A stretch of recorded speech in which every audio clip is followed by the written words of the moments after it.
जय हिंद दोस्तों, वंदे मातरम। तो भाई भोला को रिलीज होने में फाइनली अब 3 दिन बचे हुए हैं, लेकिन भोला की मुश्किलें तब बढ़ गईं जब पता चला कि भाई साउथ के एक्टर नानी की मूवी दसरा भी इसी दिन रिलीज होने वाली है।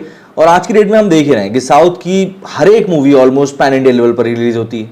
और नानी को लेकर जिस तरह का बज इस समय मार्केट में बनता हुआ दिख रहा है, उस बज को देखकर एक बात क्लियरली समझ में आ रही है कि यार ये मूवी जो है अच्छा खासा कमाई करेगी और कहीं ना कहीं हिंदी पट्टी में भोला को बहुत ज़्यादा नहीं तो थोड़ा बहुत तो नुकसान ज़रूर पहुंचाएगी। अच्छा, यहाँ पर फायदे की बात एक ये है कि भोला जो है वो साउथ की किसी भी लैंग्वेज में रिलीज नहीं हो रही है, तो ऐसे में उसको साउथ की लैंग्वेजेस में किसी प्रकार का कोई नुकसान होना नहीं है। लेकिन भोला अपने आप में ये कॉन्ट्रोवर्सी लेकर चल रही है। क्या है वो कॉन्ट्रोवर्सी?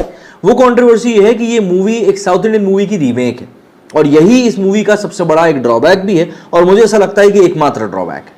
लेकिन अजय देवगन दृश्यम 2 के साथ में ऑलरेडी हम लोगों को इस बारे में बता चुके हैं कि भैया वो एक रीमेक मूवी को काफी अच्छे तरीके से प्रेजेंट करना जानते हैं। लेकिन दृश्यम के साथ में सबसे बड़ा फायदा था कि दृश्यम का जो सेकंड पार्ट था वो हिंदी में कहीं पे भी अवेलेबल नहीं था, लेकिन भोला जिस मूवी की रीमेक है कैथी, वो हिंदी में अवेलेबल है और अधिकतर लोगों ने वो मूवी देखी भी हुई है। ये एक सबसे बड़ा इस मूवी का ड्रॉबैक है। इसके अलावा जो भी ट्रेलर, गाने, पोस्टर्स वगैरह जो भी सामने आए हैं, उन्होंने पब्लिक के बीच में अच्छी खासी हाइप बनाने का काम किया है। वहीं अगर हम बात करें नानी की, तो नानी की मूवी दसरा एक तरह से आपको जो भी कॉन्सेप्चुअल सिनेमा साउथ में देखने के लिए मिल रहा है, कुछ उसी तरह की मूवी है। मतलब कि एक गरीब लड़का है जो कि बिगड़ा हुआ है, लेकिन अपने समाज को सही करने के लिए या अपने समाज के लिए लड़ने के लिए वो किस तरीके से खुद को संगठित करता है और बुरी ताकतों से लड़ता है, इसी कहानी को दसरा दिखाने वाली है। और इस जॉनर को साउथ में काफी ज्यादा पसंद भी किया जाता है। ऐसे में इन दोनों ही मूवीज की एडवांस बुकिंग भी अब शुरू हो चुकी है। भोला की एडवांस बुकिंग को शुरू हुए तो अब 5 से 6 दिन हो चुके हैं, लेकिन इसकी एडवांस बुकिंग मात्र IMAX 3D 4D में ही रिलीज करी गई थी, ओपन करी गई थी। हालांकि आज सुबह से इसकी लगभग हिंदी में भी सब जगह पर ओपनिंग शुरू हो चुकी है।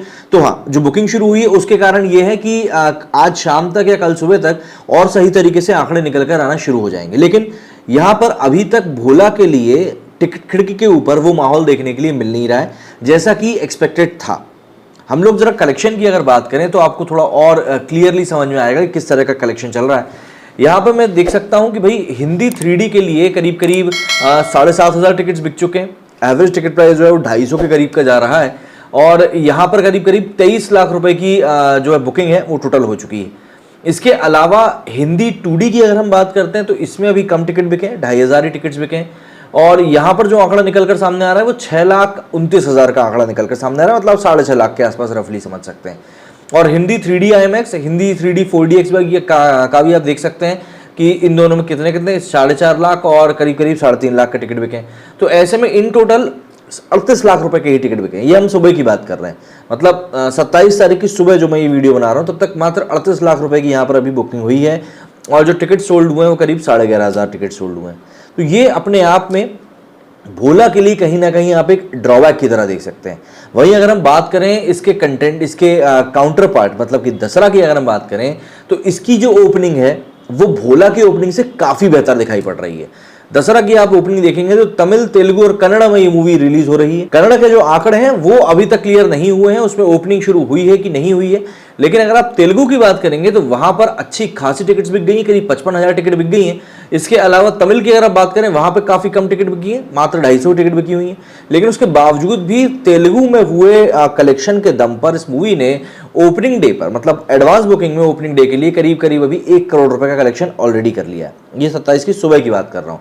27 का दिन बचा है, 28 बची है, 29 बची है, मतलब अभी इसके पास पूरे 3 दिन बचे हैं और फिर जो टिकट्स पे बिक्री होगी वो तो होगी।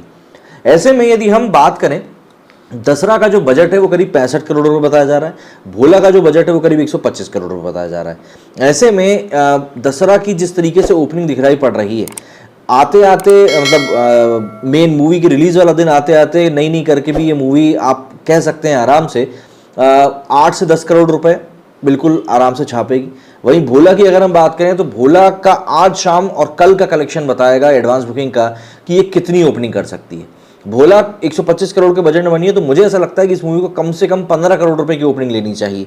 अगर ये मूवी 15 करोड़ की ओपनिंग लेती है तो ठीक रहेगा और उसके बाद पूरा का पूरा डिपेंड करेगा कि इसकी माउथ पब्लिसिटी कैसी हो रही है। माउथ पब्लिसिटी इस तरह की मूवीज के मामले में बहुत ज़्यादा ज़रूरी हो जाती है। अगर पॉजिटिव पब्लिसिटी होती है तो उसके बाद मूवी को लेकर एक अलग ही ट्रेंड भी सेट होता हुआ दिखाई देता है। तो हम यहाँ पर मान सकते हैं कि भाई भोला को लेकर अभी थोड़ा बहुत जो बज़ है वो टिकट खिड़की पर तो दिखाई नहीं दे रहा जैसा कि सोशल मीडिया पर दिख रहा है। हालांकि बुकिंग आज से ओपन हुई है तो हो सकता है आने वाले दिनों में ये और अच्छे से बुक करें। अनिल थड़ानी हिंदी में दशहरा को रिलीज़ करने वाले हैं, वो पूरी कोशिश करने वाले हैं कि ज़्यादा से ज़्यादा स्क्रीन्स दशहरा को मिले। उसका सीधा सीधा घाटा लेकिन भोला को होगा। अब यहाँ पर कलेक्शन के मामले में कौन सी मूवी किस पे भारी पड़ती है ये तो हमें आने वाली 30 तारीख को पता चलेगा, लेकिन हाल फिलहाल में अगर हम ऑन पेपर बात करें तो भाई दशहरा यहाँ पर आगे है। भोला की बुकिंग्स आज से शुरू हुई हैं तो इसीलिए कल एक और बड़ी पिक्चर क्लियर हो पाएगी। आपको क्या लगता है, भोला के सामने दशहरा बचेगी या दशहरा भोला को पीट के चली जाएगी? कमेंट करके जरूर बताइएगा। मेरे सुनिए फिलहाल इतना ही। जय हिंद, जय भारत।